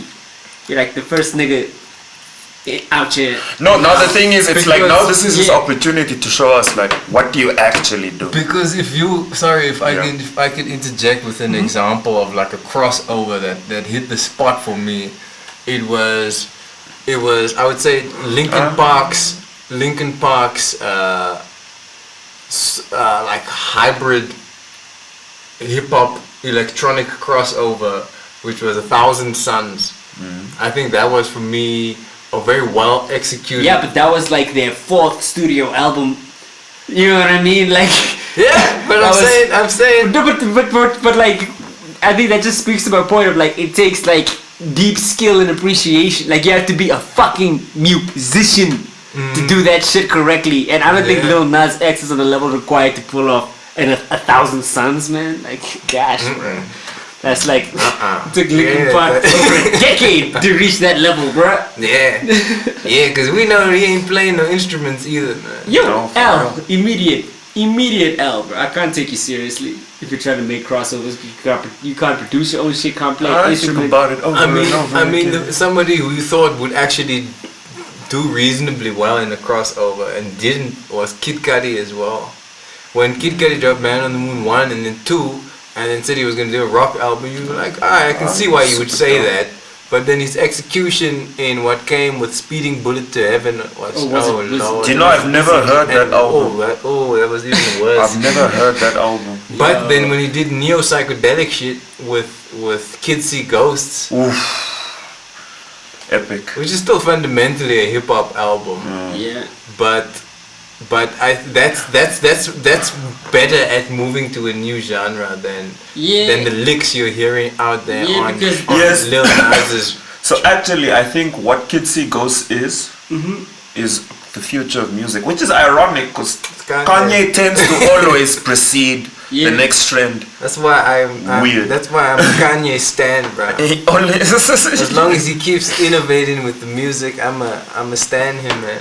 how does he always do Because it? he started this auto-tune wave. Maybe he when actually did is a 808s. genius. Like, you know? He did 808s and Heartbreak. He started this Even auto-tune wave. Jesus, I remember Jesus just And like Jesus- yesterday. We were pumping it, and then like 3 years later, everything freaking sounded like that. Exactly. Everything. So Kanye has been the tastemaker for a very long time. I mean, if you just look at also the production credits of who he works with, like when I saw, because he actually works with people who are the people who the will be expert- pushing the. not even will be pushing, are like established in that genre. preeminent artists in the domain that he's moving into. Yeah, Yes. because Jesus sounds as harsh as it does, because like people he's working with, he was working with Skrillex. he also worked with Arca, who's like I think he's a South American like experimental electronic producer. And then I listened to his shit and I could find zero enjoyment in Arca's music just because of how experimental it was. But it made complete sense Is it like why Jesus came out the way it did, because he had that mind in the room collaborating. And I don't think that's my problem, that like little nigga projects like this Lil Nas X album that I'm shitting on so thoroughly I didn't even bother listening to it's it. too much like nigga in the room, and there's not enough like real expertise Yeah. of the specific genre or crossover you're trying to do. And that was Kid Cudi's failure as well in his first But attempts. ironically, the numbers seem to indicate, why are people eating him up then? Is it just purely just lost in the meme culture is music success I think now. he might be in a, what's that guy? all He might be in 7 a- tracks went He top might 10. be, yeah, I think he might be in a little pump There's a situation. little bump in it, yeah. Oh boy, what happened to Lil Pump? Exactly. Exactly. It ain't about the music, it's about the memes. I completely forgot about Lil Pump. Yeah. But Gucci Gang, Gucci Gang and was the thing is, the that thing, was a genuinely hot track. I Gucci wouldn't Gang lie was to you. hot, Gang, and Gucci then Gang, he, Gucci Gang. It was like so let's say catchy. that It was year, so catchy. there were like Yeah. 3 But tracks. he couldn't tiger it though. Let's get it. Yes, his And- albums never worked. I love it. I Love It was also okay. What is the third hit that he dropped? He There's dropped that other one song. like Flex, not. Flex like ooh. Yeah, Flex Like Ooh was like my Ooh. favorite song for like a month, bro. Flex like ooh was hot. Like that that EP or whatever the fuck with it was. the boat. Yeah, Him on on the the jet speed- ski, Yeah, yeah. the jet ski. That was That one legitimate. slid, That was yeah. legitimate heat. Steros, cause it was so mindless, but just so Yeah, like. dude. No track over 2.5 minutes. Yes, Yeah, everything was like but a it's just minute. quick hit energy. I loved it. It was. I loved it. It had a place, man. I loved And it. I was like, just keep doing this, my man. You'll be fine. Why? And now he stopped. Why did he stop? Which is why I Because prematurely. he doesn't know how to move the sound But forward. that being said, Lil Pump is Yeah. what, 19? He can chill for 4 years and come back. It's all good. But will he though? Not in internet time. Will he though? He's Why not. He's not. He'll still only be 23, He's guys. not. Yeah, No, but- but he's not from an era where you can remain relevant that long. Yeah. Like, No, as in, Kanye can't you can- get re-relevant? You feel me? Kanye can Unless drop he an reinvents album. himself, because the state of the culture, because we're in a culture is evolving so quickly that in 4 years, I don't even. Irrelevant. Yes. Like, will look- he even know what is relevant? Look at Jay-Z's last album. Jay-Z is now a billionaire, Yeah. and nobody really gave a fuck about his last album. Unless you were like a. Nobody's Unless really- you were a purist. Unless you were like, Yeah. I am a Jay-Z fan. Exactly. In which Like, I case, think it was acknowledged it was a good album, but otherwise it didn't But get ain't nobody much. bumping it like that. yeah, but that's because it wasn't made for the mainstream. So then what about the god tier It wasn't made rappers? for them. Kendrick and I J. think- Cole, why is it? I think Drake is falling off. Yeah, Drake just is needs to losing chill. the plot. Drake needs to stop trying to FIFA his music sales. Like, we don't need one every year.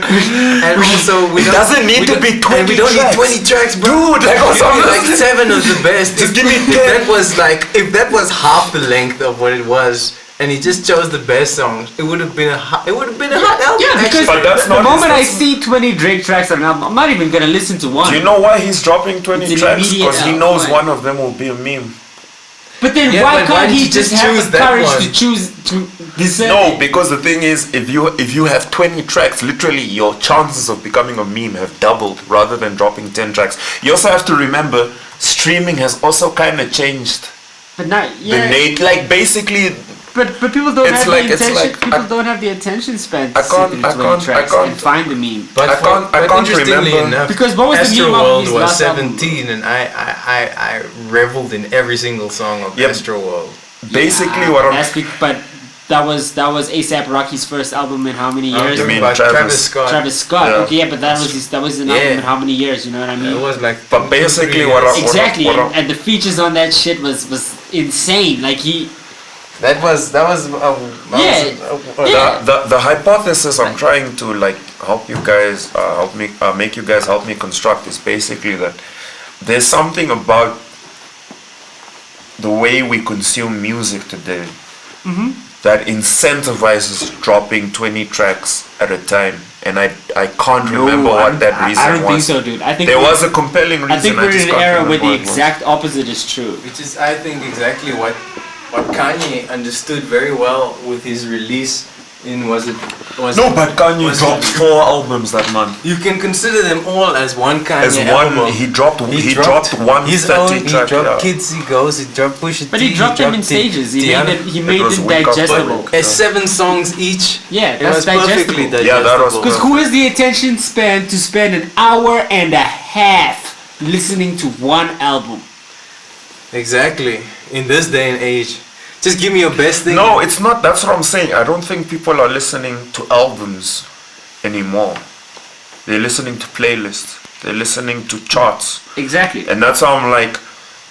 That's what I'm saying. I Yeah. forgot what the incentive was for dropping. That's why they like for So the you're past saying- 5 so you're years, saying- all these artists have So been you're dropping. saying he's mid- trying to game the streaming algorithms by dropping Pretty 20 track much. albums. That's what I'm trying to say. Okay. There is an incentive. I just can't remember what it Okay, was. okay, fair enough. Like Yeah. I don't know, maybe you're right. Yeah. But on a pure like music appreciation level, It's not, yeah, it's on an intuitive level, it doesn't make sense, obviously. I appreciate that. But there is like a reason why because they do most it. sincere artists they say that like people don't have the attention span to listen to more than like 10 tracks on an album these days.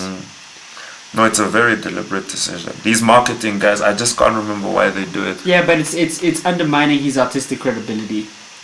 Yeah, but I also think like I don't know how much room for reinvention there is in Drake. It's just Oh, the risk of disconnection. oh, fair enough. The artistic. I just don't know if Drake still has it in him, and it's not even fundamentally a knock to him. It's like sometimes you just gotta step out the game eventually. And he's also coming on what now? His 6th, 7th album. Yeah, man, he's been in it well over Maybe a even decade 8th, now. bro. Maybe even 8th. His discography is massive, and he's been extremely active, turning out something almost every year. Yeah, and now he's the feature guy. Because he features on all sorts of random shit. I was listening to some random girl I didn't even know existed, and she had a Drake feature on. Yeah, The fact is, people still get very excited when he says, "I'm dropping an album," and it's like, oh, but I feel like it's a very it's because it's a he very it's, bec- specific it's because subsection it's of the because population, it's though. Yeah. no it's because he kind of Drake kind of for a while, I don't know if you can but you can still kind of say this is not a role. He kind of directs the mainstream culture to an extent. Really? He gives us our lingo. Remember, everyone said what people waiting for Drake's album so they know what to write in their Instagram captions. He's that guy, and he's played that role for almost a decade now. I mean, Yeah. I understand the point that you're trying to make in that he is sort of the cultural reference point. Yeah. And he does well at that. the by meme being- generator. By being a swagger jacket Yes. and a wave rider. Like when, I think Future's golden era, when he then decided to... And then he partnered with Future, and Exactly. that album was banging. So he I don't gets... remember. I don't think I listened to What it. a time What to a be time to be alive. alive. I don't think I listened to that. Pick up, and that other one, what? Pick up, what? Get a plastic bag. Go ahead and pick up. Oh, all the yeah, cat. that track You was danced hot. all night, girl. You deserve it. Get a I love You I love that track. No, what a time to be alive was, and apparently they did it in like a week now, man. Drake is, yeah, and he's what they call him a culture vulture. I think his goal now is, when I listen to not Scorpio, but on More Life, it became apparent he's trying to become a global. That's why he threw on black coffee. That's why he did the Jamaican thing. He threw on some But Spanish He's thing. pop now. Yeah, he's trying to become He's like straight. a He's global. a straight pop star now. Yeah. Straight. Like I would throw Drake in the same WhatsApp group as Ariana Grande right now. But then was Eminem pop? Yeah, he was accused He of that as was well. pop, bro. He was accused of that as well, especially in the early 2000s. But you know what would actually, I swear, what would actually slap right now if it dropped today is like, is Curtain Call Eminem. Dude, like if Just I listened- Lose It dropped today. Oh, I Slaps so I hard. listened to the Slew Shady LP randomly like a week ago, and it was poppin'. Slid so hard, like 1999 Eminem, bro. That was legendary, bro. That was legendary. But he doesn't have the youth to do that anymore. He doesn't have he cares too much now. He's a grown ass man, bro. He pays fucking mortgages and shit. When And he's also, kids. man, he's become politicized these days. Yeah, he's trying to be like he's an Woke. Yeah, now he's like a bastion for the old heads. You know, just But when he was Dude, old head shit. lubed up, man, yo, he was dropping some bangers. Man, when artists go sober and they're not as nice, it's tragic. Stand the way I am, dude. Slim Shady. the real Slim Shady. I'm the real Shady. I'm the real Shady. Yo, you want the Slim Shadys that just sit my teddy? What the real Catch, Slim man. Shady? Please stand up. Please stand That's up. my youth, Yo, Exactly, man. These that kids don't yeah, understand. that's my childhood, bruh. Yeah, man. Hi, my name is. What? My name is. Yeah, I remember. Slim Shady. I remember I had So to explain to my light team, man, that Eminem was our Drake, man. Nah, I wouldn't wasn't- call him wasn't Drake. our I would probably Drake. say it was like Nelly. Nelly was our Drake. Yes. And then, Yes. because what was that analogy I kept saying? Jay-Z, Eminem, and Andre. Or 50 Cent, It's man. 50 Cent. 50 Cent was massive, bro. But 50 Cent was like, and then, it felt like It's It weird felt his though. correct. career didn't feel that long. It's weird, but I don't know. Am I It wrong? was But I like get 5 years. I or get the something. sensation that if 6ix9ine wasn't in jail, he was gonna be 50ing it up, bro. No, but Be that 50 guy. is dragging Yeah. that guy on Insta. But Of course, because he's a bitch. But he had, but when 6ix9ine came out the gate, he had that same impact as 50. oh, it's because they're from the same city. but 50 also He had that same kind of impact. Yeah. music because music was being released that much slower back then. So we would feed on a hit for months. Yo, we would camp on like when In the Club dropped. I remember I was grade 4. I was beatboxing that thing. Because that song was like hot that whole year. Yes. The club, And it it was relevant like 2 years later. Like if it came on, people would still be like, oh. Oh yes, I don't want You you know? guys sleeping on this person. It was a friend of mine that told me. It's a girl actually who's apparently very very big. You probably know her, but I had to What's the investigate gee's her. name, bro? Billie Eilish. What about her though? No, I just don't know why she's so big. I don't get it either. I thought you were about to pump like blow a horn, man. I just could not understand. Wow. I mean, okay, And I it's- must say one thing I experienced is when I first listened to the song, there was this other I feel like she's trying to be edgy though, man. and the first time I heard it I didn't get it. But then the third time it kind of like came on by mistake. She's infectious. Yes sir, there we go. I mean, She's so is super Katy infectious. Perry though. Like I used to know, She's like an I used to know edgy Lady Katy Perry. Gaga lyrics not because I listened to the song, but Yes. just sheer exposure in the Yes. culture. Which makes me feel glad that I have no idea who this Billie Eilish chick is. Man. Oh, she's a super edgy 16-year-old Which is white why girl. we so get so many videos on YouTube being like, this Kuza is an industry plant. What? What's the reasoning behind that? It's because of the rise to success in relation. As in, like, this is manufactured popularity. Yes.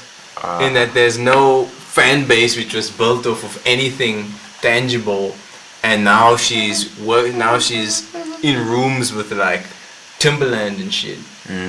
Oh, like how did she get that access out of nowhere? Yeah. No, but that's the thing. Apparently, she's been bubbling because I saw this video. I just stumbled across it where it's like they interviewed her a year apart, and in 2018 she was kind of just bubbling, and she's even there saying like, "No, I have 300,000 Oh, I followers." saw that same video. And then like, I have 28 million followers. I'm like, what happened over the last year? Like, Exactly. I think that song blew her up. The one, and also she's different. It's something like once you see a bit of it, you kind of like want to dig more. Like, what is But this? she's like a marshmallow Sheck West though. Yeah. She's like a pop Sheck West. Yeah. Cause Sheck West is weird for like niggas, and it's like it's even really weird for niggas. But Billie Eilish is just like a white girl who's trying to do like, I don't know what you call it, like electronic goth pop. I don't even know. She's weird. Like once you sample, you're also gonna like You're gonna hate it immediately. You're gonna wanna be like, what's going on here actually? What is this? And why does this have 600 million views? And why does this have 600? It angered me Like, that this thing is so big, and so I needed to understand, is there something I'm missing here? It's so big and so weird. Like, Okay, no, should be added to the list. oh man, Billy. But you're talking about Kanye. Oh yeah, his like Letterman interview. Yeah. He seems to have really sobered and chilled the fuck out, man. Like he's like, I understand his general aesthetic in relation to his clothing and his shoes. Like he calls his Yeezy 2s like dad shoes. Because that's what I got. That's the impression I got when I first saw them. I was like, ew, what are these like basic ass tacky looking ass sneakers? And he was like, no, these are dad shoes. Like that was the intention. Like they, Well, that's what's up. you know, because like they're made for like people like David Letterman to drop his kids off at school, and like that's how he was. Oh, that's describing it. real shit. Hey, Fuck with that, man. Yeah, like boy. you know, that was his intent. Like, because I also got a glimpse at like his wardrobe, which is strictly just clothes that he's made, and the color scheme is very like understated. Urban. Yeah, the whites, the beiges, and now he's like holding like Sunday services in a certain sense. I feel like that's a music album release coming. In that, yeah, like you know those Instagram pics of him playing and everybody's dressed in white and singing. Like that's like his Sunday services, man. Like That's cool, gets man. the red light and he just sings without the bass. He's talking about how like 808s activate your sacral chakra and it's like Oh, word. I'm Letterman. yeah. You know, Told you. Yandy. Trap music made a powerless generation feel powerful. That was my thesis statement in 2013. That's why it's so popular. Oh, you said that? I did. I constantly would tell him, I'm like, I think the reason trap music is so like popular is because people feel more powerless than ever. and trap music feels strong. That way. But like I would have never Yeah. connected it to like the sacral charm. Just like okay, but yeah. So he's now doing baseless music.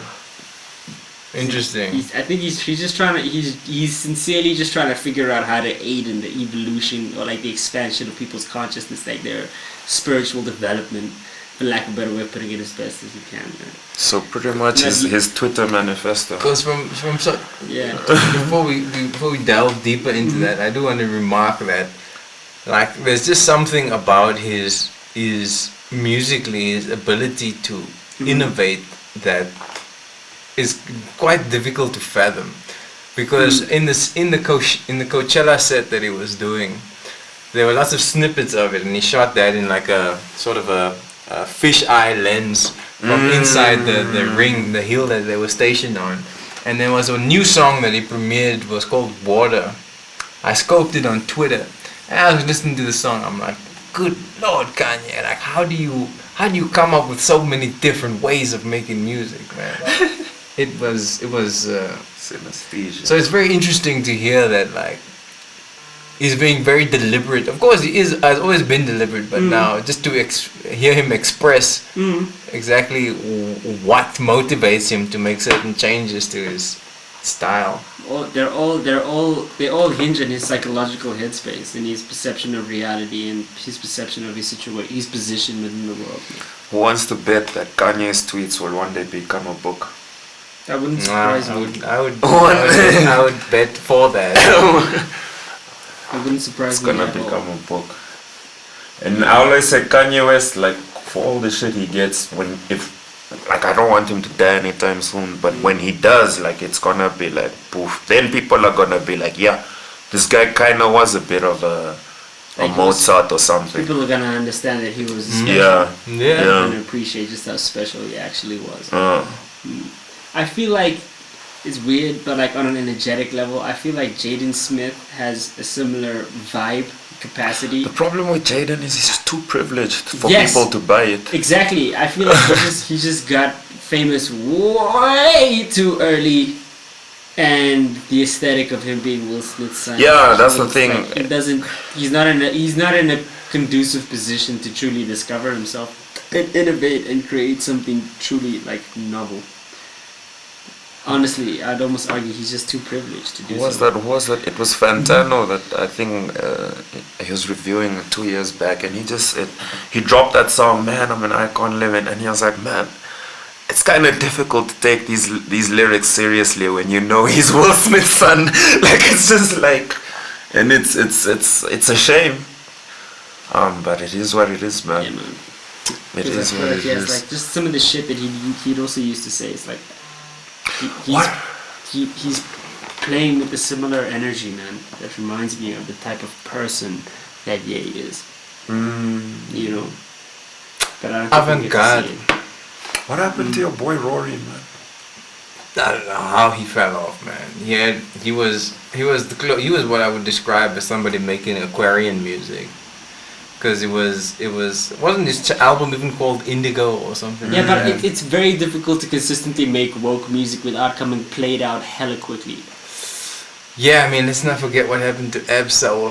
Ooh, where's my R.I.P. boy? man, R.I.P. Yeah, but I understand, man, because the thing is, like, the tensions that he struggled with in his, like, I struggled with those same tensions, and I witnessed the effect that it had on my ability to express myself, even just on a general social community level, and, like, I understand exactly why. But one thing his Absol music fell has off. going for him I get is it. I get it completely. It Huh? was a 2012 moment as well. Yeah. Completely a 2012 Yeah, moment. when it was fresh, it was hot, it was novel. That was- energy that he was coming from, and he was channeling that shit. Topical, man. So hot. But he just never hit the spot again, man. No, because I'm on my how do you deal with the colossal disillusionment that was the years that followed that time period, dude? It's like we descended into a fucking abyss, as opposed to like.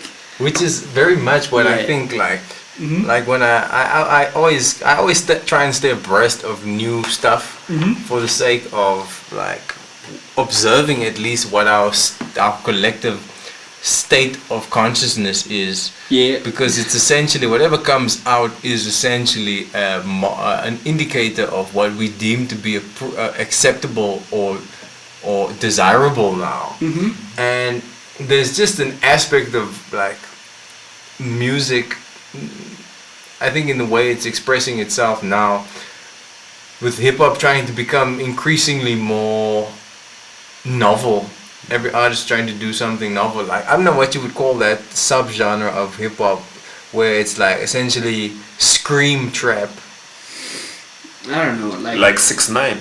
No, like No. beyond that. Like, No, it's like trap metal. what do they almost. call that, Chuck? I haven't. He has a heard it. name with a mask. Yeah. Oh, that thing! It started bubbling a bit last year, I can't think. remember, but Because Is it Scarface? something like that. Yeah. Because it's Something like becoming like music. I feel like just progressively becoming more degenerate, Yeah. And one thing you guys also, I want your flagrantly so. Not And that that's- not that it hasn't always been, but it's That was a specific note that Kanye was hitting on when he brought up the concept of the 808s and the effect that they have on people energetically. That was a critique of the music, not a praising of it, which is why he transitioned away from it. But you're just because it's. yeah, he's viscerally aware of that fact. I'm And gonna what do scope you- this tonight. Yeah. What do you guys also think Uh-huh. the emergence of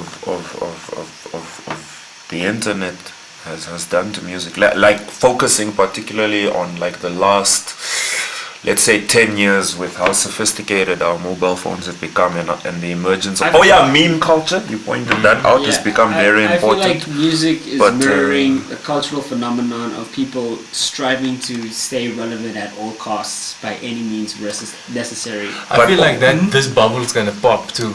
Definitely. I feel like social media is dying, and it will be replaced by something or a different variant of it. But its current iteration is dying. But meme culture is also unsustainable. I'd say meme culture really started rising in 2013. But I mean, I could argue that all of human history has been meme culture Yes, since the but- hieroglyphics. but- But the it's- rate at which it's- means are being developed, expressed, understood, and then discarded is faster than Yeah, ever. but now and it's also- not like we can discard something we've fundamentally been doing It's not that we're since doing. we've Yeah, but- existed. Well, Yeah, it's but not- right now I we're think just- you're looking at it in a different Yeah, lens to what because- I'm Okay, describing it. yeah. Because I feel like right now we're basking in the novelty. We're almost being overwhelmed with the novelty of our awareness of memes. It's kind of like the depth at which people are interconnected, because now we have memes coming from all across the world that people can intuitively understand, and now we're Yes. just and we're basically literally just discovered that. You know what I mean? That like people in Germany can meme people in Thailand and share an experience and understanding. Like, you know what I mean? Yeah. And also the memes are becoming super. I remember I love that Yeah. picture when it was like what? memes in 2012. It's like, I thought your name was Mom.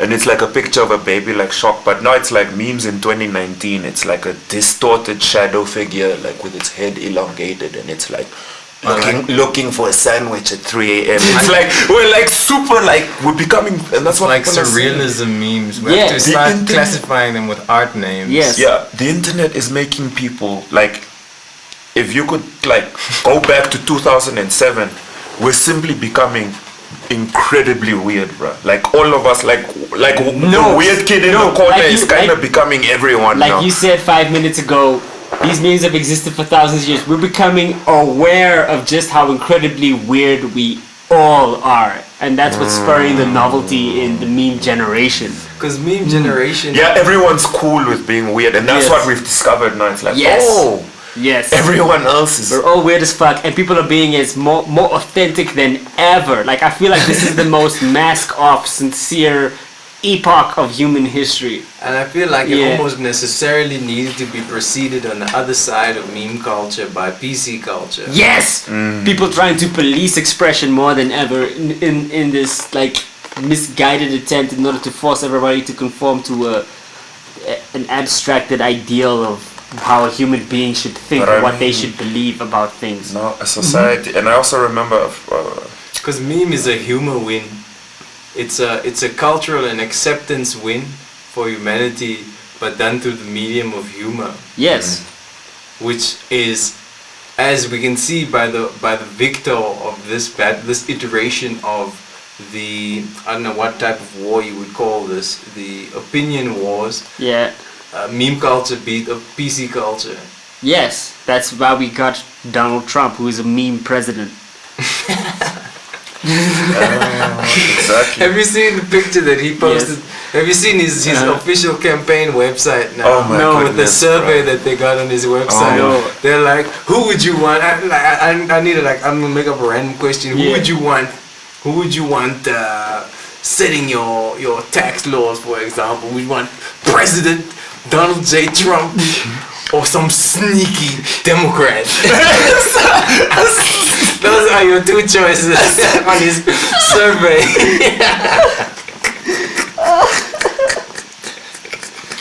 And I love how he. I love how self-aware he is of exactly what he's doing. And also, just he's a genius. I remember once it's He like is, it's man. like I it's don't- like. I don't respect people that say he's stupid. I also don't. He's I don't he's respect so that. deliberate about I don't- everything I he's don't- doing. I remember someone asked him like, what do you have to say about these accusations that you assaulted this woman? And this guy goes like, no, that's not possible. She's not my type. And then like, and then that's it. And that was his like, as president of the United.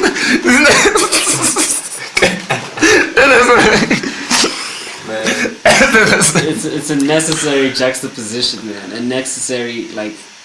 I think- And the I Democrats think still meme don't pres- have a response. How do you respond to that? Meme President Trump's gonna take it again for a second term. No, Maybe. he even did you see I that think video so. he posted on Probably. his Twitter? I don't know. I'm Which not, one? He posted a video. It's like him kind of like standing at a podium that says 2020, and he's like looking around, and then there's that song playing that dun dun dun dun dun dun dun dun dun dun. Then it says 2020, then it says 2024. then it says 2028, and it goes faster. And it's like, then it goes like up to 2048, then it like goes year 6,000, 700,000, then it says Trumpism forever. And I was like, and he posted it on his account, like because they're fighting him wrong. Yes. They don't understand how to fight it. No, they do not. You're not gonna win against Trump by pointing out what he's doing wrong and his inconsistencies He gives and us his more. policies. You gotta attack. It's very cerebral how he's Yeah, because I feel like positioning himself. I feel like what the Democrats have failed to do is present an alternative idealism that everyone can buy into, and instead they're trying to enforce an idealism upon people who aren't ready for it, and they don't know how to speak to them. with the same level of reckless candor and that Trump has, because they're still trying to be very PC in how they're presenting their position. But I feel like they need to come with the Democrats need to come with somebody who is the everyman's Andrew Yang. Yeah, but I don't know, man. I don't know, because the thing is, Yang is too like cerebral and pragmatic. Do you know what I mean? Like he doesn't. You gotta be more deliberate about your memeness. You need to be able to speak to people with your chest, and I don't think Andrew Yang knows how to do No, that. he's very honest. I don't remember he. No, I'm not saying he's not sincere. Yeah. But his primary appeal is an intellectual one, not an emotional. Oh, one. you're saying That's he the point I'm lacks making. gravitas almost. Yes. Oh. Yes, like I could see that guy Spur getting to action. You can't spur you to action. I can see that guy getting absolutely obliterated in a debate with President Trump. Bro. Trump is Obliterated. if you just take it back to ancient war leaders. Yes. Trump, if they would be on the battlefield themselves with soldiers, Trump would just get his people way more hyped to fight than anybody else would. Yes. And that's why they're losing. Yes. So they ain't getting people lit the way Trump is getting people lit, man. Because It's true. they don't know how to rally, bro. They don't know how to rally. There's too much. He's a hype man. That's all it is, bro. No, man. There's not sufficient consensus. And the on thing is, on no, the it's left. it's almost like They he don't have this consensus strong. he enough to subverts oppose everything Trump. they throw at him. Because I remember there's this woman, she goes this whole, like, it's a 30-second clip. She's one of the Democratic candidates, and she's like, Trump, like, manipulated fear and used fear to win his campaign. I am going to use love, and I will meet him on the battleground, like, with love. And then Trump reposted the clip, but then he edited like Titanic's theme song over it.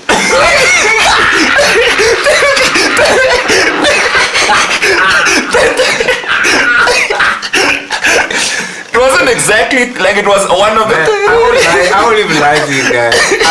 I'm gonna be real. If I were an American citizen, I would actually just vote for Trump because I love the circus that I am watching. On just that basis, we can argue policy and That's politics. just it. It's a troll vote, man. Exactly. It's a troll vote for the troll candidate.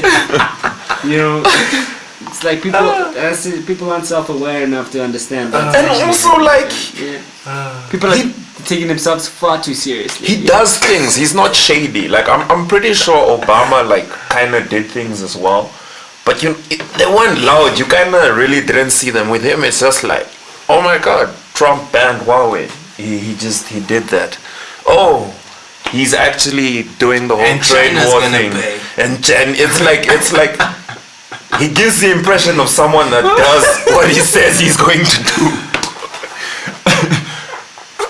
But I don't know, cause Even if he flops, but yeah, it's almost like you start paying attention to what he says because you think he's But actually in going to what way? do it. In what way does he fail from The where wall he is is now? flopped. What do you mean? Oh, as in, how does he not win the next Like, election? I think the only way is if he plummets the economy into a recession. And that doesn't look like that's happening. The economy is better than ever currently. The U.S. economy. Unemployment Because numbers are lower than ever. yeah, cause Stock I don't, market's I higher don't than see a ever. Democratic candidate that makes me go fuck yeah. You know what I mean? Mm. I don't see that. I don't see that. I think it'll probably be another L for the Democrats because left-leaning people in general have not established a consensus amongst themselves. They just haven't. The reason But I think we are also driving towards conservatism again, more broadly. Yeah, to an extent, perhaps. If we look at like Gen Z and Alpha generation, they are a lot more conservative super than conservative. we are. Yeah, we're very liberal, like millennials. Dude, I experienced the weirdest thing the other day.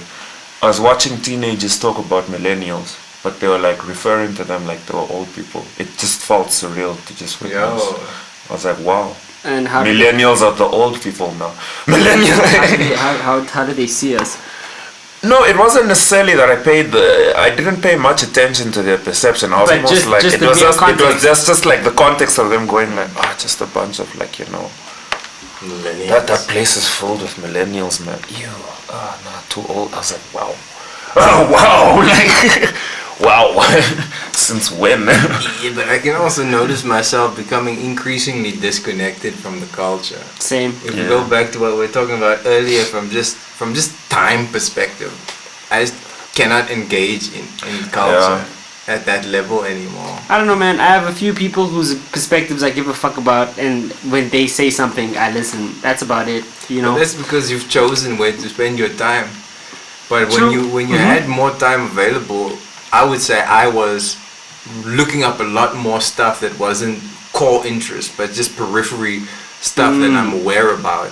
But now I wouldn't really delve into periphery stuff too much anymore. No. Yeah, with art, I can't, but I do have a lot of channels in place to keep ahead of not to keep ahead of, but just to keep my eye on the trends. Google Analytics has been useful, kind of just seeing what's being Googled, and Twitter also very useful, just keeping an eye on the trends. And then sometimes it's just a case of like, why is this trending? And I try and answer that question as fast as possible. But like, I've had to sacrifice. I used to love tracking music as well, but now there's no more time to do that. No more time. I'm also trying to get out of politics, and just trying to make it as general as possible. But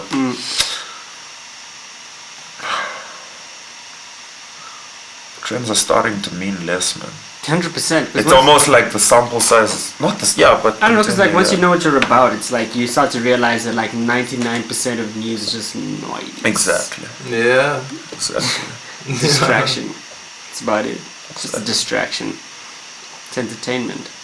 News is a form of entertainment. Exactly. Exactly. Well, does that conclude that? I guess so. As poignant a note as ever. Alright, there we go. That was another chapter in the podcast. Peace out, internet. Salut. Cheers. Cheers. Cheers. Cheers. Cheers. Cheers. Cheers. Cheers. Cheers.